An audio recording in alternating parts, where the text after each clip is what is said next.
Good morning, everyone. Please take a seat. We're about to start the second day of our conference. We have the pleasure to host once again a very delightful panel. So thank you for being here, and without much further ado, let me pass the word to our skilled moderator who will guide us through the labyrinth of hybrid warfare challenges. Anton, all yours. Thank you. Good morning. Thanks for being here so bright and early. The first panel today is about hybrid warfare and transatlantic resilience. I think those are words we've heard many times, especially over the last 5 years. Obviously, exactly 5 years ago was when the process of the annexation of Crimea began, and while hybrid warfare was certainly not new at the time, that was the point, as we all know, when it became something of a buzzword around the world. And I remember being on Crimea at the time, covering actually the referendum, the so-called referendum that took place in mid-March of 2014, and I remember the significance of that combination of military force that was deployed, but also the informational tactics that were being used by the Russian authorities to really create this sense for many people there that the Ukrainians were coming literally to slaughter them, and that they needed the Russians to save them. That was, I think, this moment that many people, at least in the West, saw the power of classic warfare tactics or military force tactics being combined with other kinds of influence. At the same time, as we were discussing backstage before this panel began, in many ways, none of this is new. And so hopefully over the next hour and a half, we'll talk about what's changing and how the world, and especially here in the Black Sea region, is addressing this challenge. So our panelists today, starting directly from my left, are the Honorable Oksana Syroyid, Deputy Speaker of the Verkhovna Rada of Ukraine. Then we have Oksana Zolotaryova, Director General of International Law at the Ministry of Foreign Affairs of Ukraine. And at the other end there, retired Lieutenant General Ben Hodges, former commander of U.S. Army Europe, and now the Pershing chair at the Center of European Policy Analysis. Did I get that right? Great. So let's dive into it. And Oksana Syroyid, I'll start with you. I mentioned, and this is not the first time someone has mentioned this at this great conference, that the annexation of Crimea was in process 5 years ago. And I'm wondering if there were a second Crimea, if the Kremlin were to try a similar operation again, what would be different now? Would it happen, would things play out the same way now, or have enough things changed over the last 5 years that the same kind of operation would be impossible to pull off? Thank you very much, Anton. Very, very interesting question. And it all depends on the lessons that have been learned or hasn't been learned so far. I believe that one of the weakest, probably, perspective and weakest approach that has been undertaken was to actually create the notion of hybrid war and hybrid warfare, because it allowed people to escape the reality that what we are dealing with, it's real war. And as been discussing that, unfortunately, currently, for the people, it's kind of, it created kind of the understanding that hybrid war is not really scary because it's not really a war. And it allows them not to be very much worried because, you know, it's something hybrid, it means that it should be some kind of a hybrid response to that, not a real response as the state should protect itself. Why I'm mentioning this? Because this notion started, by the way, at the moment when Crimea has been captured by the Green Man.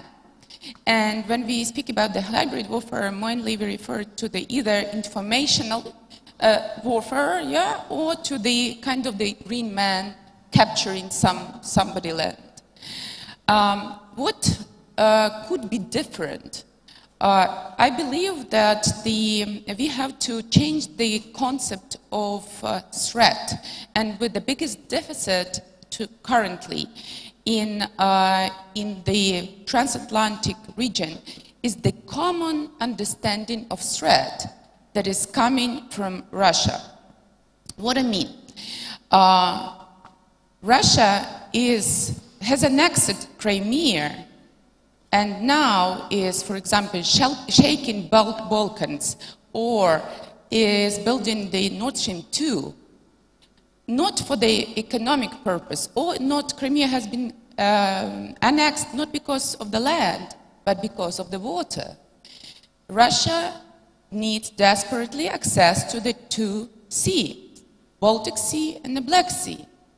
And by this desperate desire, Russia is making a circle around the Central and Eastern Europe. So, and this circle is a war. It's real war, it's not a hybrid war. And Ukraine, it's in the front line of this war so far. But it means that for Russia, first of all, Ukraine is an obstacle of making this circle complete. But at the same time, it's an instrument. But it means also for the Europe and for the transatlantic community that Ukraine shall be considered also as the subject and as the instrument of the resilience of the containing of Russia. And from this perspective, I will be very provocative, but if I would be the EU or NATO back in 2014, I would forcefully grant the membership to Ukraine, forcefully, just to keep Ukraine inside of this camp, not allowing Russia to use Ukraine against NATO and EU and all transatlantic community. Since it didn't happen, and it didn't happen just because there was no common understanding of threat. And coming back to your question, what has been changed? Unfortunately, we're still lacking common understanding of threat because other than in the US, probably none other countries, and Canada, yeah, would probably say very openly that Russia is a threat to their security. Again, using the hybrid instrument, let's say it's not definitely Russia, but something like this. So if we really want to make a resilience and to be ready to react in a different manner, whether it will be Crimea or it will be Baltic Sea or any other state, we have to have common understanding of threat. And I believe that Baltic Black Sea region for this is crucial because those countries that they exactly have this common understanding, they can export it far to the west. And the second, what I would suggest, is that we have to have common policy towards Crimea and occupied Donbass, because splitting the negotiations on those two will make the policy on Crimea weaker than if we would keep those two together. Got it. Thank you. Thank you. Oksana Zolotaryova, just to stay on this, to drill down a little bit into this question of what's changed, and what are the mechanisms that, let's say, Ukraine specifically is developing to counter the concept of hybrid warfare, just to keep on the theme of our panel. You obviously work on international law. What are the instruments in the international legal toolbox, and how have they changed when it comes to dealing with the challenges of hybrid warfare? Unfortunately, so thank you, and good morning, everyone. It's early morning on Saturday, and you are here, and you will be listening to me speaking on boring legal issues. So I hope I will do my best for it to be not so boring. But you know, international law is very complicated and very conservative instrument. It does not allow much flexibility, and it cannot give prompt reactions to what is happening, unfortunately.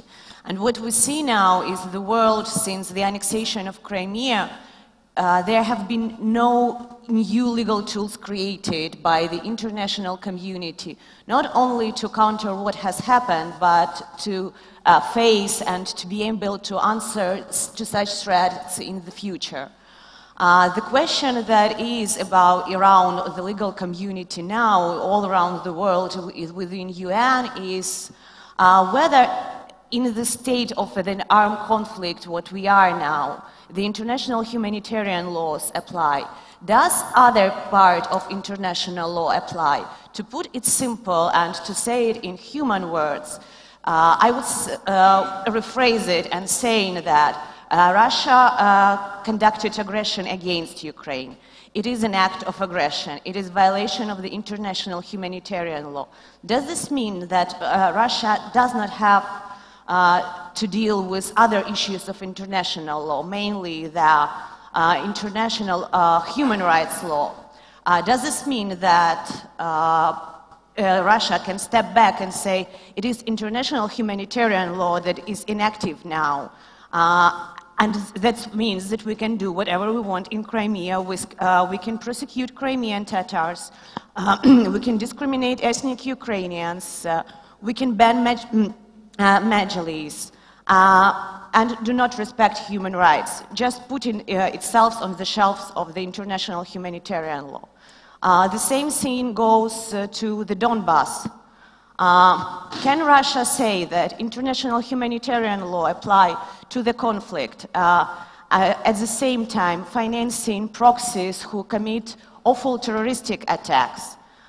Can Russia and the international community say that it is international humanitarian law that applies in the sea, and Russia expropriating Ukrainian resources, Russia attacking Ukrainian vessels and violating the law of the Sea Convention?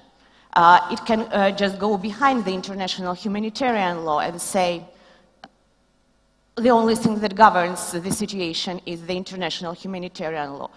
The same thing is about the environment. Can we say that there is no need to respect environmental principles and environmental norms when we're talking about the armed conflict, when our factories are being ruined, that gives a big impact on environment? I'm not speaking about Kerch Strait, that is obvious. And this means that to counter all aggression issues, we have to develop different tools, and we have to use as much tools available as possible.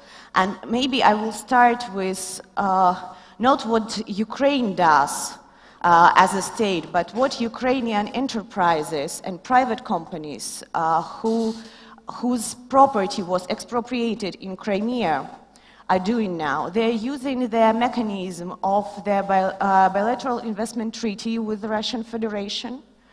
And now we already have two decisions of Oshad Bank and of the group of companies against the Russian Federation, where they where Russia is found guilty for breaching the agreement and for expropriation of the investments. Yesterday, we just had a decision on Naftogaz case with the jurisdiction of the arbitral tribunal.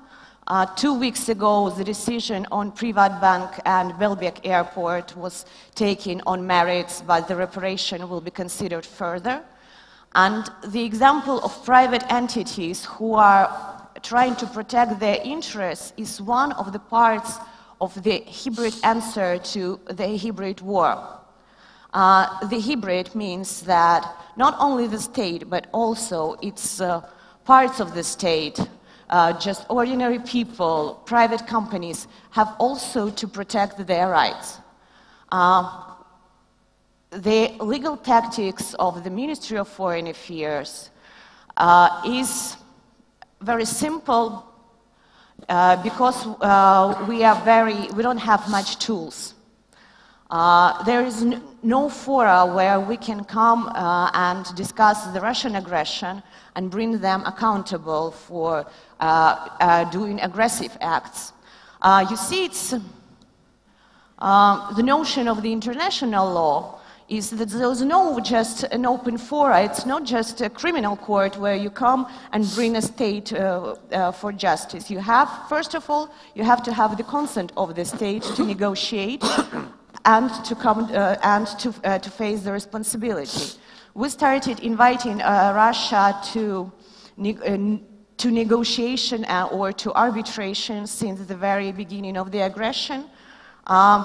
The last time we did it, it was when we were sending our diplomatic note of non-prolongation of the Treaty of Friendship with Russian Federation, and we didn't hear the answer from them.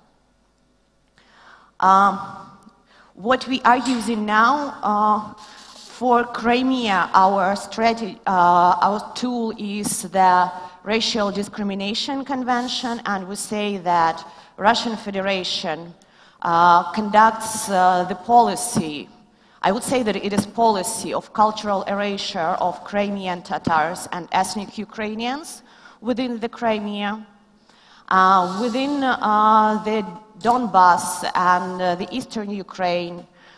We proceed with Terrorism Financing Convention, and we say that by signing and ratifying that Terrorism Financing Convention, Russia took obligation before the international community, before citizens of all over the world, not to finance terrorism. But what it does in eastern Ukraine, it is definitely just the opposite. Russian proxies using weapons that comes from the Russian Federation, they commit horrible terroristic attacks. These are attacks to Mariupol, Kramatorsk, Volnovakha, and of course the MH17 issue. We are in both these cases, we are now in the International Court of Justice, and in the second week of June we will have hearings on jurisdiction that will be publicly available and broadcasted. Concerning the sea, Russia expropriated our natural resources in the sea, and it usurped Ukrainian sovereign rights in the Black Sea, in Azov Sea, and in the Kerch Strait. And to counter this Russian behavior, we use the Law of the Sea Convention, and we are in the arbitration process with the Russian Federation.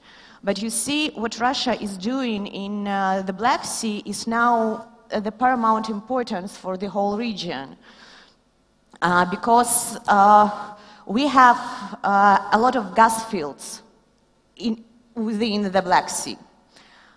These gas fields, some of them are now being drilled and explored, some of them can be explored. And Russia can start exploring them anytime. And we all know how what Russia does when it comes to critical infrastructure. I mean, the Kerch Bridge, first of all. it says that we are protecting it, but at the same time they're putting their military forces who don't have any stops in front of them. And they go to open aggression, and they go to open military acts within the city, within this critical infrastructure. So the main challenge now for the hybrid aggression in the war is to try to create within the community of the Black Sea region countries legal tools, cooperational tools, first of all to monitor the situation, and on the second and then to be able to react and to have common views, common strategies, what should be done within the Black Sea. Thank you, Oksana. And we'll come back, I think, soon to this concept of what here specifically in the Black Sea region, what's changing here. By the way, I realized I forgot to introduce myself after introducing everyone. My name is Anton Troianovski. I'm Moscow Bureau Chief of the Washington Post. Lieutenant General Hodges. I was wondering who you were, so sorry. It's just such a star-studded panel, it's, one forgets one's own self. So, Lieutenant General Hodges, you are based in Germany right now. And I remember a few years ago in Germany, this concept of hybrid warfare was really the big topic on the front pages of all the newspapers. There was the famous case of the Russian immigrant girl Lisa, who allegedly had been raped by migrants. The whole story turned out not to be true, but before it was debunked, it became a big topic in the Russian media, and one that galvanized part of the Russian immigrant community in Germany. Of course, there's a German language RT, and generally there's a lot of questions about these quote-unquote hybrid warfare tactics in Germany. And unlike here in Ukraine, where there's a shooting war going on, perhaps this term of hybrid warfare is more applicable to a country like Germany, where other tactics are being used. So I'm curious what you've seen in your time being based there. How has the way that policymakers in Germany and perhaps more broadly in Western Europe look at this concept of hybrid war? So I'm probably going to say a few things today that may result in me never being invited back to Ukraine. But I'm going to say I was encouraged by our foreign minister that we should have a real conversation, and we've been at this for 5 years now. And I have to say, what's happening in Ukraine is so important for the West, because I am confident that Russia would never attack Poland or Lithuania without securing their left or southern flank. Russian planners are very conservative, and so they would have to devote a huge amount of force into Ukraine before they could attack into Europe, Western Europe.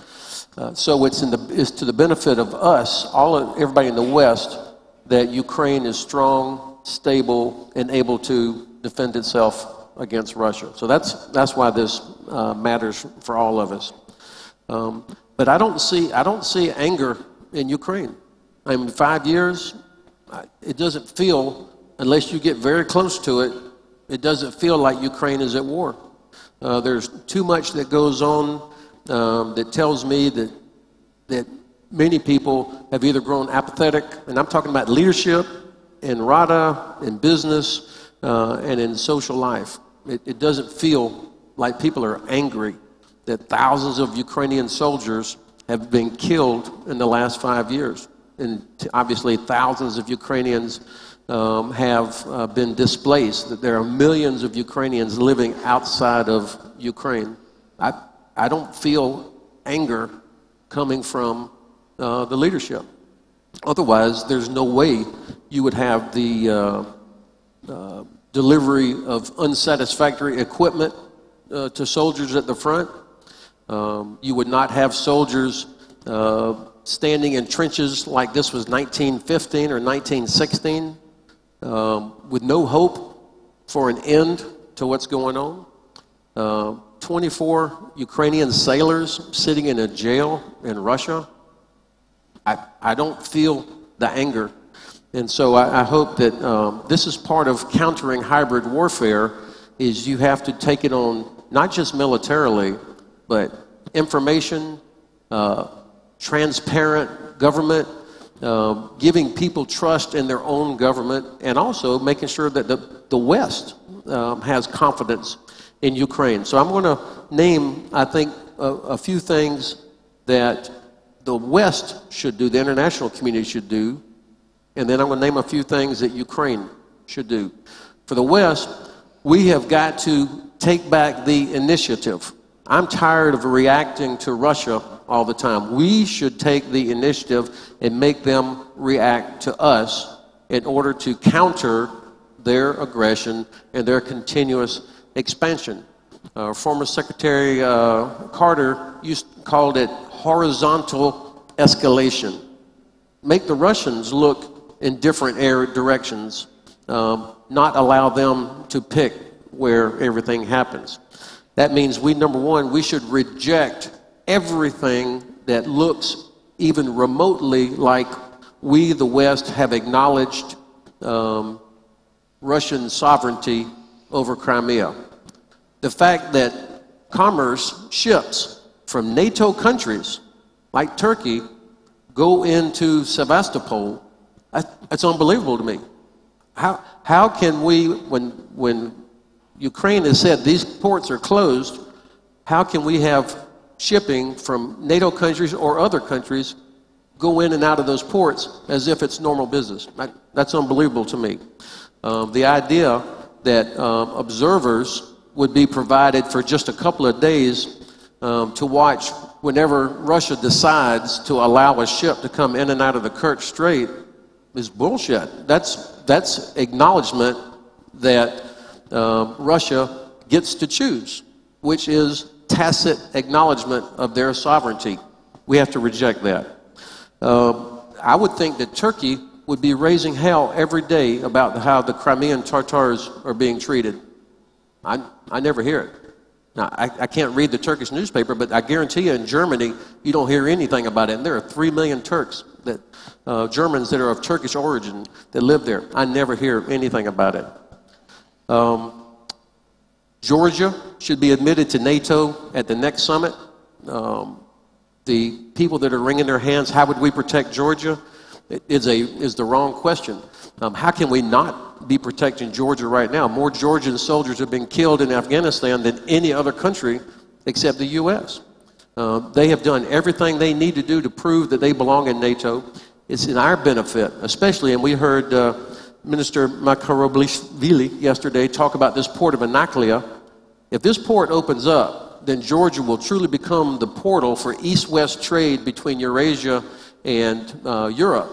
And then everybody in Europe will have a stake in Georgian security. So this is how you counter Russian hybrid warfare, is by making them look in different directions. The Russians absolutely do not want a port of Anaklia to be successful because it will provide competition for them. And then, of course, you have to have a maritime strategy to do all this, to allow, with the enabling naval strategy, that with the right resources, right kind of capabilities, that ensures freedom of navigation, and also that gives NATO the ability to, when necessary, to achieve sea control so that we decide who moves in and around the Black Sea. And I think that Romania has the key role here. Romania should be the center of gravity. Turkey should be the lead in the Black Sea, but I think they have so many challenges to their south right now with millions of refugees and Syria on their border. So I think Romania is going to have to step up to be the center of gravity to create our own A2AD, anti-access area denial bubble, in cooperation with Bulgaria and Ukraine to protect and make sure that Russia cannot just keep moving further and further west. I do not understand why Ukraine has not asked Turkey formally to implement Article 19 of the Montreux Convention. I mean, think of the effect. If Article 19 of Montreux Convention were implemented, that would mean that Turkey would prevent Russian ships from going in and out of the Bosphorus. What better leverage could we have than that? So, but I've inquired in Turkey and in Ukraine, and Ukraine has not formally requested this. I think this is a missed opportunity. And then finally, from what the West can do, we should embrace Belarus. I think the U.S. had the wrong policy for too long, that we can't embrace Belarus because President Lukashenko maybe is not exactly Thomas Jefferson, but from a strategic standpoint, we are all better if Belarus feels confident enough to keep Russian forces out of Belarus. That creates a huge buffer that protects the northern flank of Ukraine as well as Poland, Lithuania, and Latvia. Internally, Ukraine has got to clean house. You have huge support in the U.S. Congress right now. Huge support. The Congress is more anti-Russia right now than I've seen in probably 30 years. But it's not going to last forever. And so Ukraine should be doing everything to earn the trust and confidence of the U.S. Congress. And I loved yesterday what Minister Klimkin talked about the Black Sea as a sea of values and a sea of principles. I think it's a beautiful way to think about it. So now we have to back it up. The scandal that came out last week about the son of the Deputy National Security Advisor, I mean, it makes it very difficult for your friends to be supportive when that's going on. And you think of the hundreds of millions of dollars that we are all providing, that there are hundreds of American and Canadian soldiers in Yavoriv helping to train Ukrainian soldiers, it makes it very difficult to sustain that.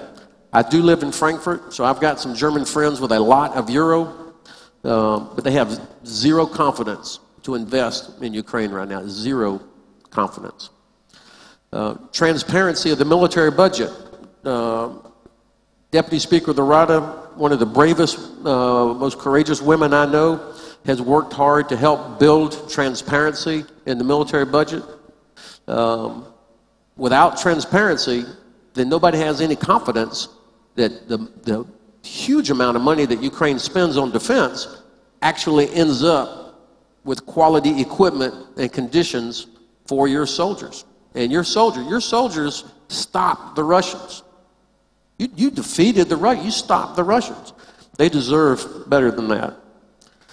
The Navy budget. Now, I'm an infantry soldier, so some of you may be surprised to hear me as such an advocate for the Navy.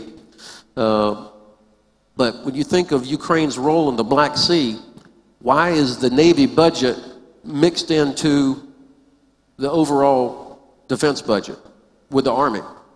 And then the Navy is not in a position to be able to fight for that budget. It makes no sense. You will never have the maritime capability and culture that you need to be successful on the Black Sea until the Navy is given the resources and the ability to modernize and do everything it needs to do. You've got terrific men and women in the Navy, but they need to be released to modernize and grow. The Russian Navy grew up in the Black Sea, so they have that. So the Ukrainian Navy has to achieve that as well.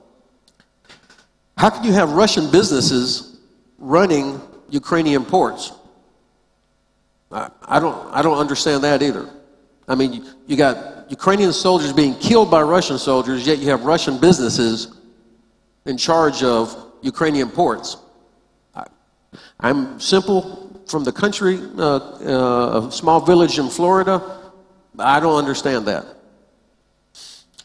I thought the letter from Glenn Grant, dear Mr. President, to the next president, is excellent. I endorse and agree with every single thing he said in that letter that needs to be done to take care of your very brave men and women in uniform. Two important pieces of reform legislation were thrown out of the Rada recently. One of them would have created a new rank structure for NCOs, sergeants, and the other one would have affected service regulations. And these two pieces of legislation were the result of work of years of trying to help get Ukrainian armed forces on the road to reform to be compatible with NATO. But both of them failed in the Rada, not because they were overwhelmingly defeated, but because of apathy. People didn't vote. Hundreds of members of the Rada did not even vote. And so they were tossed out. Now, either that was deliberate or it was poor management of the legislation by the administration to get it done. Either because they didn't think it was important or whatever.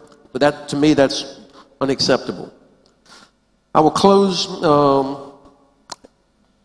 the language education issue between Hungary and Ukraine. I'm sure I don't understand all the implications of it, so I'm going to sound like an outsider. But as long as that remains an issue, you can forget NATO. Hungary will block the NATO-Ukraine Commission forever. So until you resolve that, I mean, which is more important? You got to figure that out, if you're serious. Let me close with a story. I went to, in fact, let me do this. I'm not Oprah.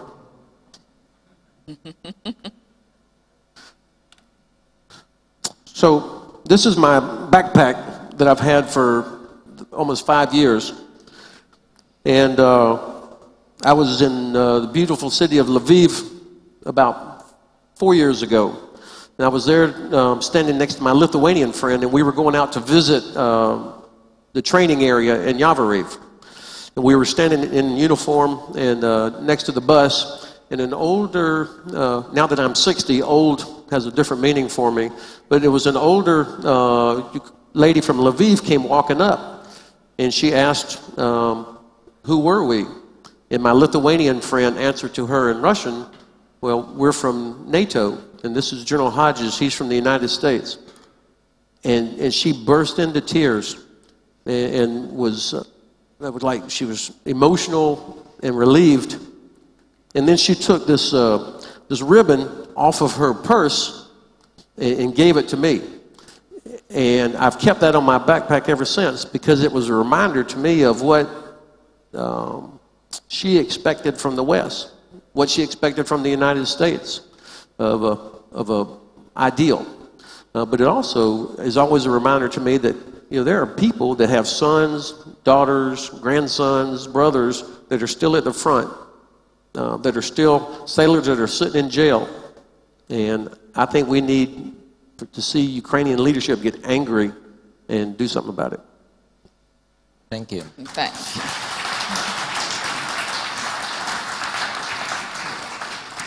Thank you, Lieutenant General Hodges, and we'll open it up for questions in a couple minutes. But let me Lieutenant General Hodges, I want to come back to the question earlier very briefly, since we're talking about hybrid warfare here and you're in Germany. Do you think that Western Europe is currently in a hybrid war with Russia, and do you feel like the policymakers you deal with in Germany in particular feel that way? I would say most of the policymakers in Western Europe are absolutely under the influence. When I hear people talk about, well, Ukraine was always, or Crimea was always Russia. I mean, I'm talking about from serious professors, not knuckleheads, super educated, high-level, well-educated people that still follow or tolerate or have bought into this sort of, well, the Ukrainians violate the ceasefire also, moral equivalency. And the billions and billions and billions of euro that are going back and forth.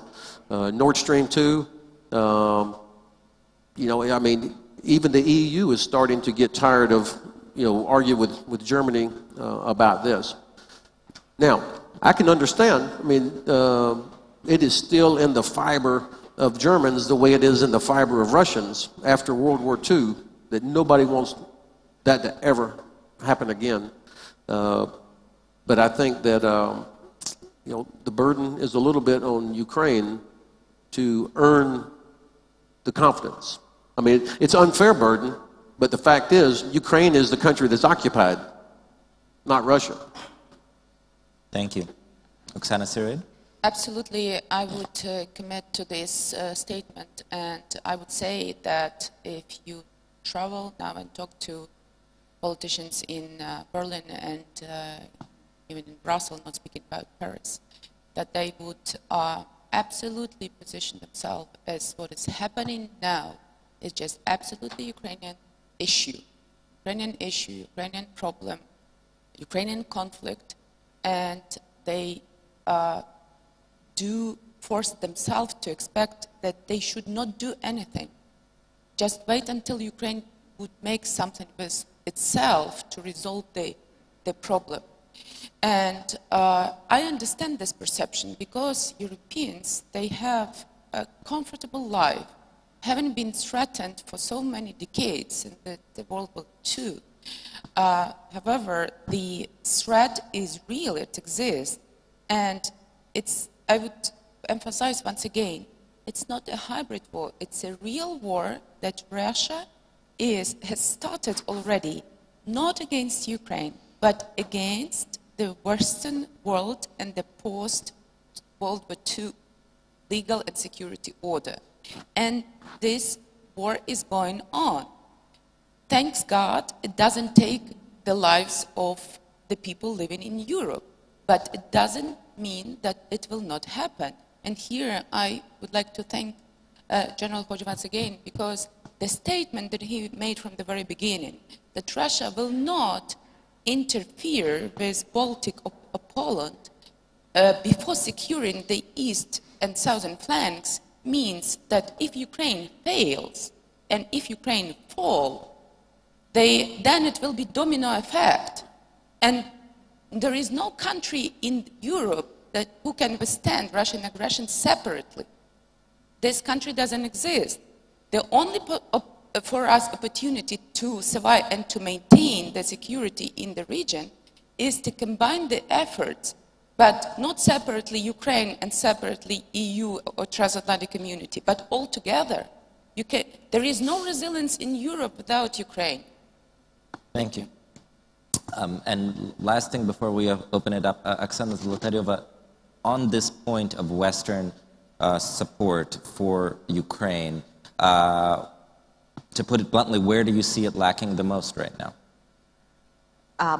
Can you please elaborate? Sure. Because support is about everything, yes, you know? Of course. Well, we're talking about the fact or the idea that the West needs to support Ukraine in this war or hybrid war. What specific sector or segment of action do you see the greatest potential for the West to do more when it comes to supporting Ukraine? If we talk in general and within big numbers, I think that the most important is to invest in people. To invest in people who are living in small villages, to invest in people, to invest in students, to invest to schools, because actually education is the core issue, and only properly educated people who have good values can fight the aggression. And that's the big goal for the Western, and so not only for the Western, but also an internal challenge for Ukraine, to create the society within it who will be able to reply to all challenges properly.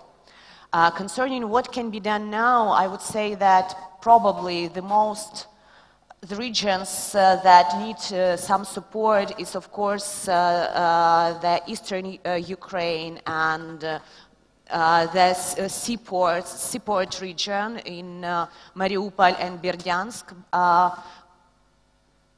because these people, they see the war very, very close to them. And they have to understand that there is something better besides this war. And they see, on one hand, what is happening in the Russian Federation and in the occupied territories. But at the same time, they need to understand why they need to go to and support Ukraine and its government and its military. Thank you. So, questions over there.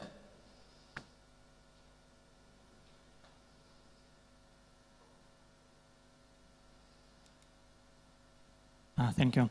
Maxim Kilko, I'm from Kyiv-based think tank, East European Security Research Initiative Foundation. And my question will be about the topic of this panel, the hybrid security. Hybrid security should be comprehensive, surely, and we see that now the West is doing better in some dimensions of the security. For example, in cybersecurity, we see good steps. We see some limited but good steps in information security, but we don't see much good steps in a lot of good steps in economic security, which is very important and maybe one of the most important dimensions of hybrid security. As General already mentioned, we see Nord Stream 2 in Europe, which is a direct threat to Ukraine, not only to Ukraine's security but to European security. We see that Russia is building nuclear plants in Europe. We see that Russian state bank is getting many privileges in one of the European countries, Hungary. They also can receive like a diplomatic status in Hungary, which can limit the control of the activity of this bank in this European Union and NATO country. We also see, for example, lifting sanctions against some companies of Russian oligarch in the United States. I'm speaking about the companies which are actually controlled by Deripaska, but now formally are not controlled by him. So what do you see, which prospects do you see for the economic dimension of hybrid security? And can we expect that the West will treat this dimension of security more seriously in the nearest future, and what can be done for that? Thank you. Who would you like most to answer that question? For the experts who have anything to say in this sphere, yes. Maybe Oksana Syroyid. Thank you. I think this is one of the most crucial questions, and I wouldn't, because if we split the notion of security into the economic, informational, military, whatever, we make us more and more vulnerable. I would say we have to speak as much as possible about security in general. And yes, money is one of the essential issues of security. And if we split the security into different numbers, we put economic security or any other, it allows us to put outside of the bracket, you know? And let's speak about security in this context, or let's speak about security of this context. And money, this is the essential issue of security. Look for the money, where the money comes from. And if we speak, for example, let's take Ukraine. Yeah? Ukraine has been captured by Russian influence via pro-Russian oligarchs who are now controlling Ukrainian infrastructure. They didn't have money. Russia gave them money, and they purchased Ukrainian critical infrastructure and main industry. And now that's why they control a lot of political parties, and they have such a strong political influence, just because they control the money. Look what's going on in Europe. I understand that money doesn't smell, yeah? But if we will follow this notion that eventually you will bring, Russia will bring Putin, will bring Kremlin to your heart, because it's Russian money that please European banks, and they feel themselves absolutely comfortable there. Have ever somebody asked about the money, that Russian money that are now in Europe? And but the worst case, I would say, this is Nord Stream 2. and unfortunately the most vivid case. I'm afraid that the Nord Stream 2 can really undermine and destroy European security, political security. And I will just allow myself to recall historical parallel from the 20s of last century. At that time, Stalin has been interested to capture all lands of Ukrainian farmers, and he needed to kill Ukrainian farmers. But he couldn't do this without the equipment. He needed the machinery, machines to work on the land, and Soviet Union was poorer, so he didn't have the tractors. And that moment, Mr. Krupp, German oligarch, you remember, yeah? Who doesn't know, his family has been producing weapons for the Germans for 400 years. And Mr. Krupp, he was not happy with Weimar Republic at that time, because Weimar Republic didn't buy a weapon from him.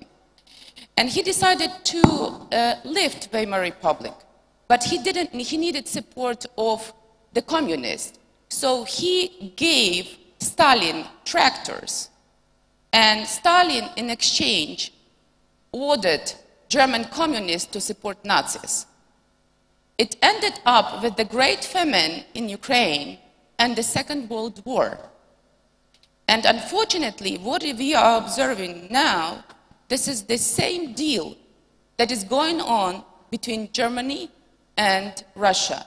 And we have modern Krupp, and you know the last name, and we have modern Stalin. And unfortunately, if you don't learn this lesson, it may cause the same harm. Thank you.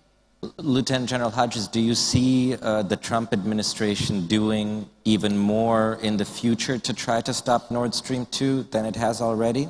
Or is it game over on that? I would not say it's game over. They're going to continue to press the Germans. They're looking. There's the potential of sanctions. Although I have to say, even though Germany's behavior is very frustrating at times, it's an essential ally. And I think the administration could be more clever in how we work with Germany to achieve strategic outcomes without constantly kicking them in the ass all the time. I mean, it's this is an important ally for Europe, and I think we've got to figure out a way to do this. Now, U.S. gas, obviously there's a business side of this for the U.S. We would like to sell the gas to Germany instead of Russia, but it's, you know, in the marketplace, it's much cheaper currently to buy the Russian gas. If I could, part of the question I think was about cybersecurity. Just a brief point. I was in Lithuania back in January, and I learned there that all cybersecurity has been placed under Ministry of Defense. Now, admittedly, Lithuania, a smaller country, can do things differently than, say, a large country like Ukraine or Poland or Germany or the U.S. But nonetheless, every bit of cybersecurity, not just government, but banking, personal, everything is under there. And they've figured out ways to protect individual rights and privacy, but also achieve a much better way to prevent attacks and intrusion, and to stop the bleeding immediately whenever there is something. And I think that's sort of a procedure every country ought to take a look at. And it counts towards their 2%, by the way. Interesting. More questions. Let's go over here. Yes. Oh, I'm sorry. Go ahead. Yeah. I've got the mic, so I suppose yeah. I'll go next. Thank you. Volodymyr Dubovik with Odessa Meshnikov University. Excellent panel, congratulations. There's no other place I would rather be here on the Saturday morning than here. Another good panel, I would say. Two questions, one for Oksana Zolotaryova primarily, I think, but maybe for both Oksanas. Good, and thank you for talking about Crimea, because of course, quite often our eyes are entirely focused on trains on Donbass, and we're forgetting about Crimea, and there's a lot of pressure to normalize the annexation, and we should fight it back. I often hear when I travel outside of Ukraine about Ukraine not having a comprehensive strategy on Crimea. Obviously, the basis of our approach is non-recognition of annexation, but our foreign friends often say to us that, tell us that there is no strategy. You don't have anything elaborated or developed beyond that non-recognition. From what you told already in your introductory statement, I feel that there is a strategy, there are certain features. So if you would like to respond to that notion or thesis or accusation that Ukraine has wasted 5 years of not developing the strategy on Crimea, what would be the main features you think of that strategy which we have or which we should have? Because we shouldn't forget about Crimea, and like I said, too often it's just flying below the radar for us, and that's unacceptable, considering what a terrible ordeal our Crimean Tatars brothers go through in Crimea, and I mean the names of Shtiblikov, Basarabov, Dudka, and Sintsov and others, they should be on our daily routine, just like General Hodges said. We're not angry enough with what's going on. So that's a question for you. And General Hodges, actually, you are one of the people, thank you for your support, and you're one of the people who have a good, clear knowledge of the situation with Ukrainian military. And thank you for being blunt today and delivering your presentation in a way that we would like it to hear, with very concrete things and calling the things by their own names, right? That without niceties and everything like that. We often hear that Ukrainian military has made a huge progress since 2014. At the same time, people say, let's not fool ourselves, let's not go into euphoria. We're still far away from being a viable force there.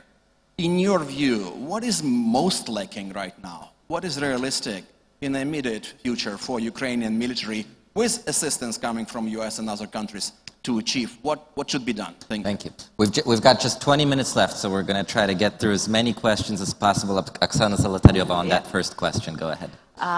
Thank you for your question. And of course, the Crimea is in agenda, and it's not on the last position, it's on the top priority. To say, did we do enough? I think that the answer would be definitely no, because if we did enough, then Crimea would be back.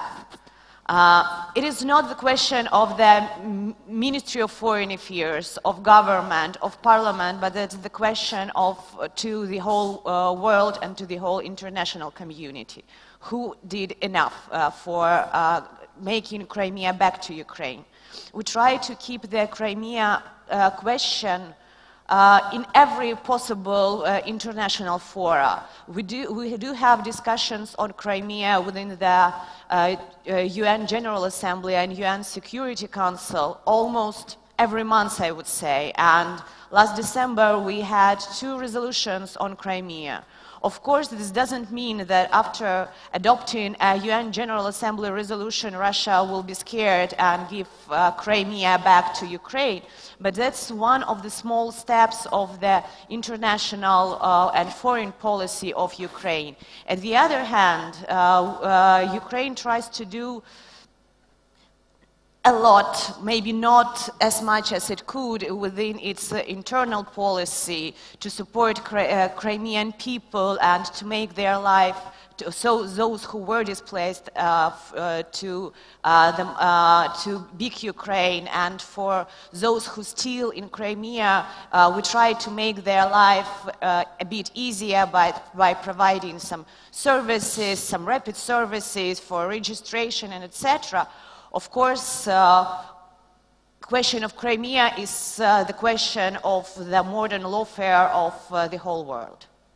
Thank you. And Lieutenant General Hodges on that second question. Yeah, well, the only thing I would add to what I've already said is that Ukraine go on the offensive. I'm not talking about in Donbass or militarily necessarily. I'm talking about educating people about Crimea. I mean, I believe it wasn't Russian until Catherine invaded about the time of the American Revolution. So before, 4 centuries of Ottoman rule, I think, thinking about the foundation that helped sponsor this debate, this was Greek centuries before that. So this notion that somehow that's been accepted in Western Europe, that this was always Russia, needs to be defeated. But it's going to require conscious effort and also making the area more attractive to European business to counter the Russian business. But that will only happen when people are confident that their money will go where they think it's going. So the transparency. Got it. More questions? Yep, front row. Right there. Yeah. Thank you. My name is Nikki Javela. I'm a former member of the European Parliament. We all know that the first wall of defense for a nation is patriotism. We know that. If you don't have patriotism in a nation, don't expect anybody else to do anything for you. So my question, especially to the Ukrainian ladies, is, you have patriotism, I think, in Kiev and in the western region of the country. Do you have patriotism here in Odessa? Do you have patriotism in the eastern Ukrainian? What do you do about that?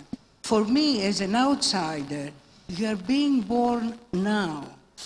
It's not how you communicate as the people, you know, that you are decision makers, you know the world, you know what process is.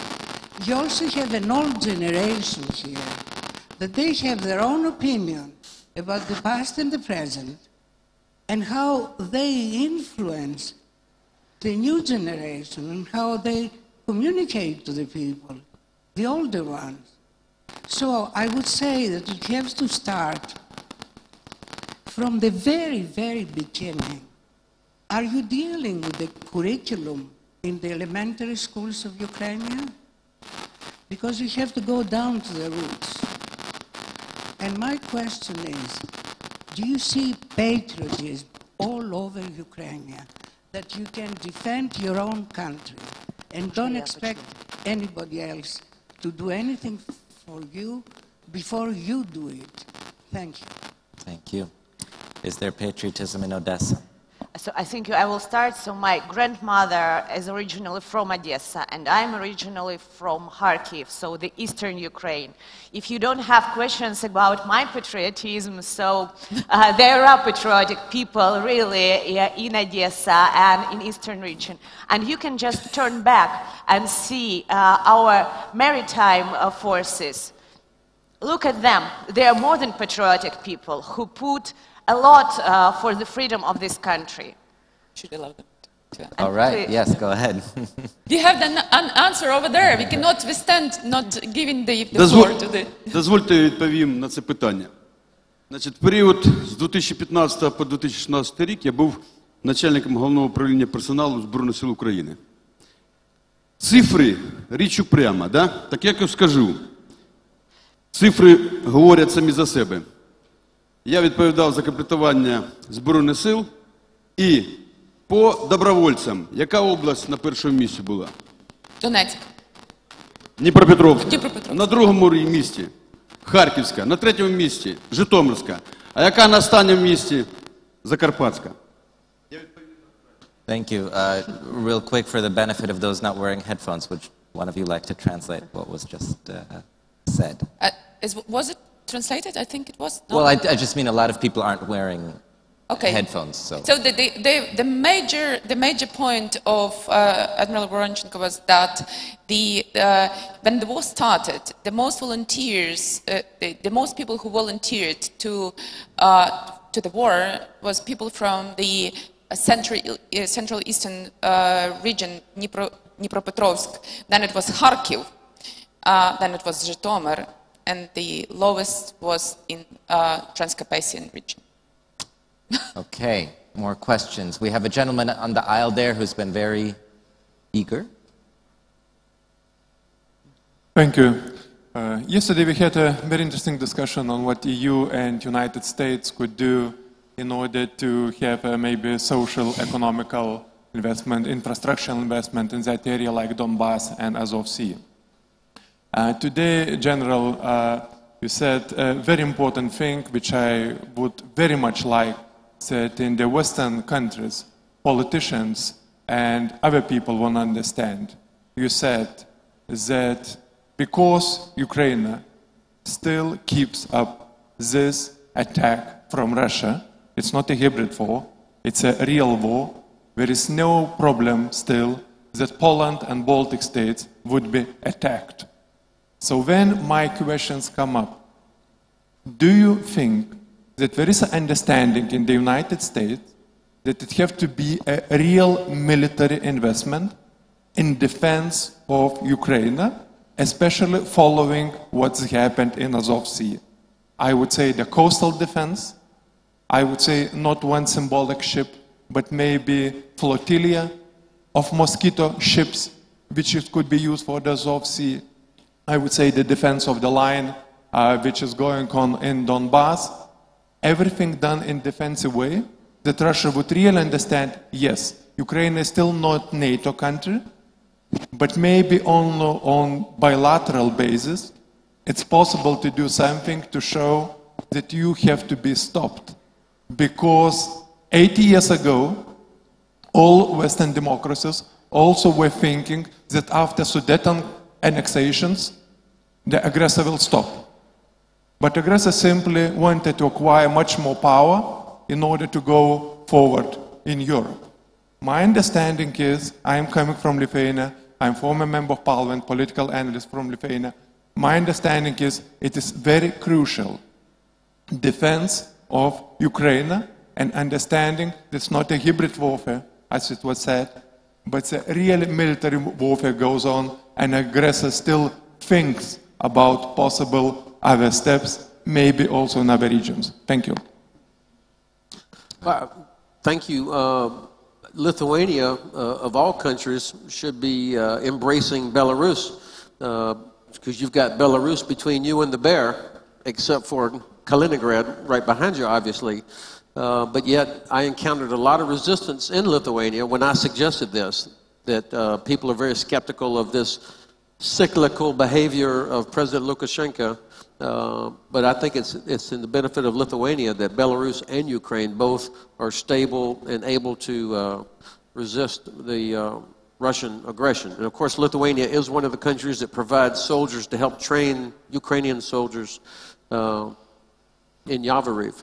I think all the things I laid out are examples of what could be done by the West, including the United States, to help Ukraine be more continue to resist Russian aggression. But there's a lot that Ukraine still has to do, to include enabling its navy to prevent this sort of creep by Russian Federation forces in the Black Sea.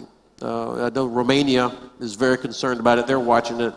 But Ukraine, Romania, Bulgaria working together with Turkey is the only way that we're going to be able to I think, push back. I would take the Baltic air policing mission that flies out of MK in Romania. That should be remissioned to air defense, which is a different mission profile, but that would give some teeth to what the alliance is doing. There's been an increase in NATO presence in the Black Sea. More NATO ship days, that's not the right terminology, I'm sure the Admiral will help me out, but more days of NATO ships in the Black Sea the past year than ever before. So there is absolutely an increase by NATO as well as U.S. in a unilateral way. So it's, I think we're doing what a lot more to support Ukraine. Thank you. More questions?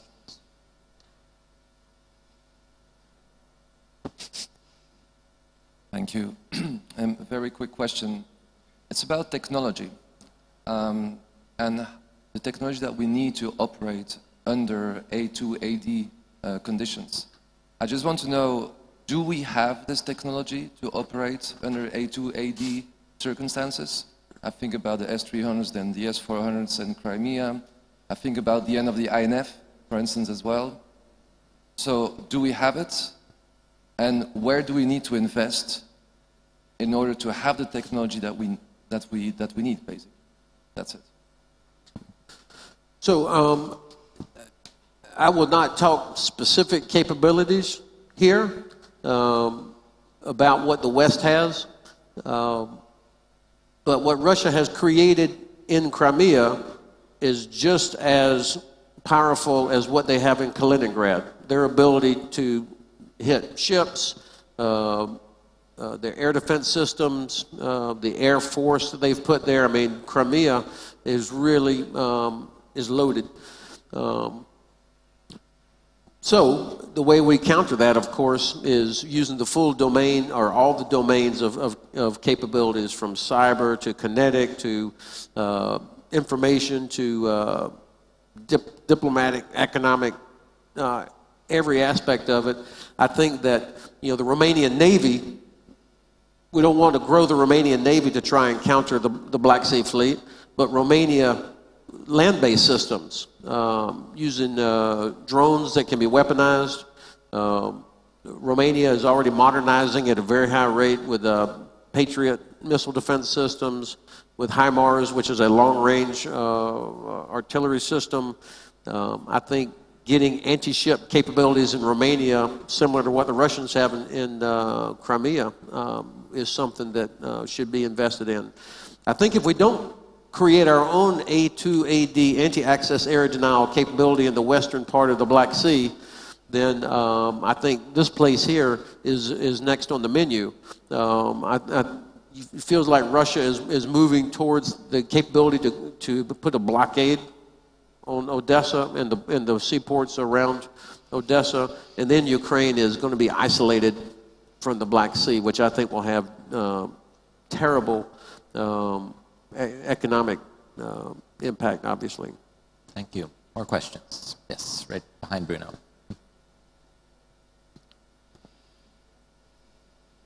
Yes, hello. I'm the Greek Consul General here in Odessa.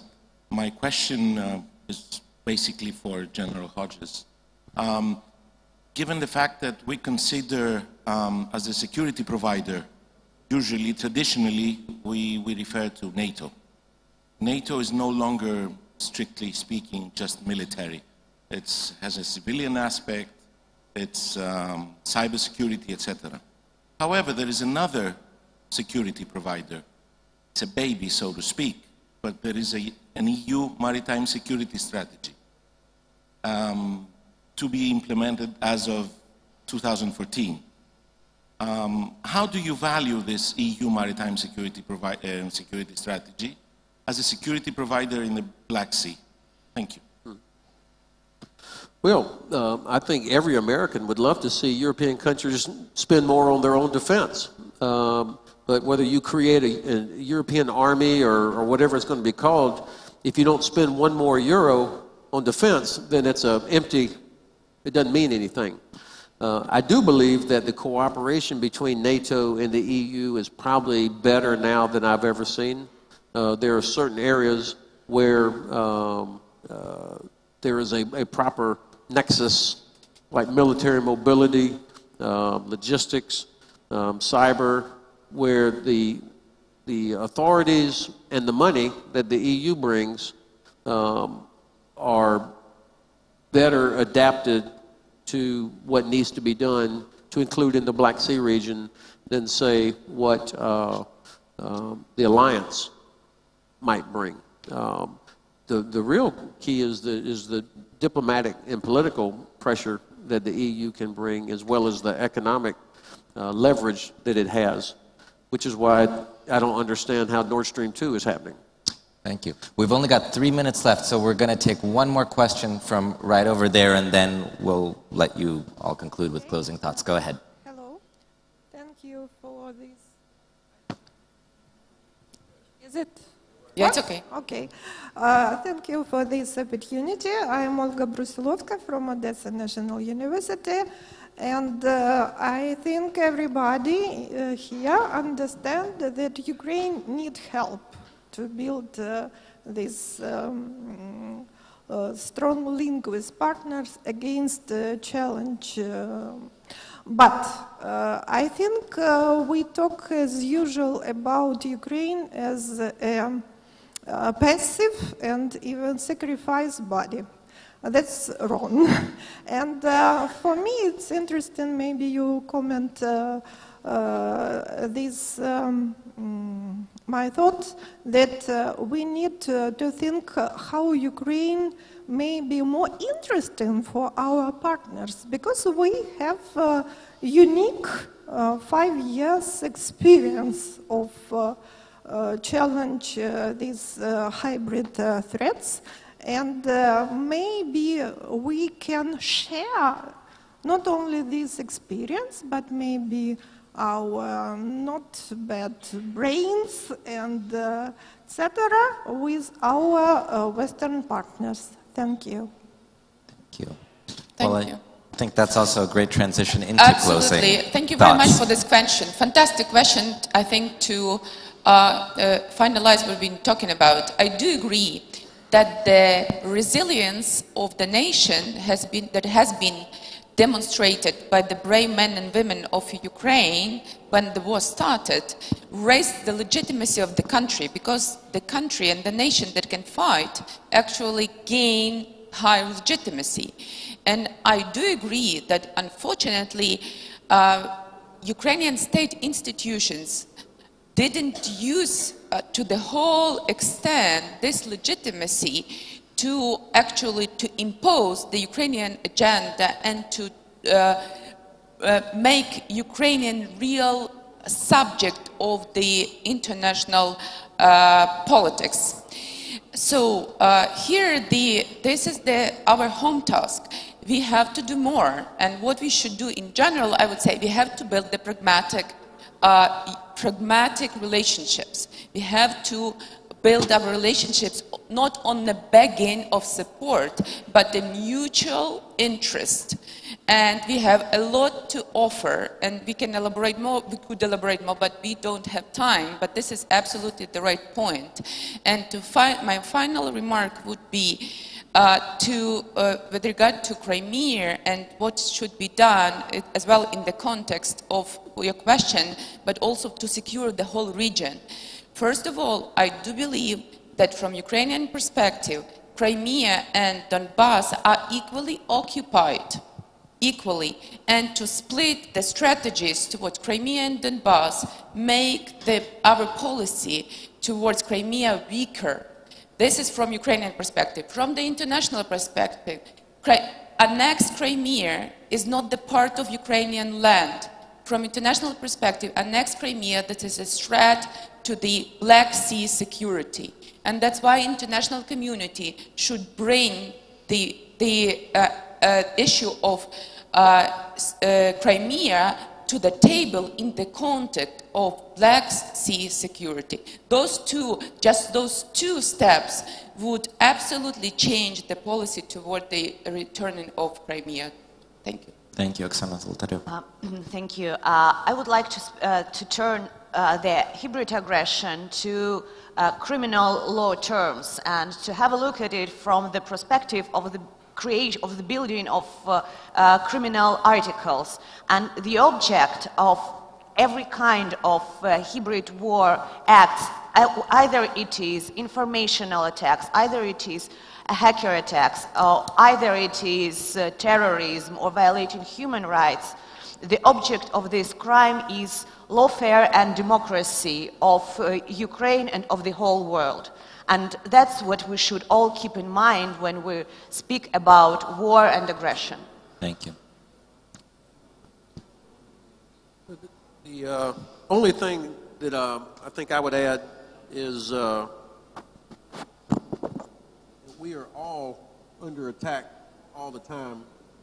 And I keep a copy of the Constitution of the United States always with me. And this is the best defense the United States has against Russian hybrid warfare, our institutions. You all know the United States is not perfect. It's hard to watch sometimes, you know, the challenges that are there, but the system of checks and balances that are enshrined in this is why I'm confident that we're going to defeat the Russian efforts. You know, they hate the freedom of press that we have. They've done everything they can to undermine our electoral process. They're doing everything they can to cause us to lose confidence in our judicial system, and that's what they're coming after. And so, fortunately, we've got systems, elections, transparency. It's not perfect, but transparency that allows people to hold their elected officials accountable and follows where the money goes. So that reduces our vulnerability. And that's the best way that Ukraine can defeat this Russian hybrid effort, is through transparency and having institutions that reduce the vulnerability you have to Russian efforts to cause you to lose confidence in each other and to have no confidence in your government. That's the best defense that you have. Question about patriots, those three men right there, those three Ukrainian sailors, they're not getting rich serving in the Navy. I mean, when they had to move from Sevastopol to Odessa, they lived on their ship. I'm not talking about for a 3-month cruise, for over a year. They had to live on the ship because there was nowhere for them to live. So they're in the Navy because they love Ukraine. These two women here, these are patriots. Your foreign minister, I've seen him in many different venues fighting for Ukraine. He's a patriot. So there's no shortage of patriotism in Ukraine. There's a shortage of political will and leadership that those men and women deserve. Thank you. Well, a big thanks to our panelists, Lieutenant General Hodges, Oksana Syroyid, and Oksana Zolotaryova. And now I will turn it over to Bruno to keep us going. Well, thank you very much for this excellent panel. The only thing I have to do is to announce a coffee break. So we'll see you back in the room at 11. Thank you very much. Thank you. Thank you.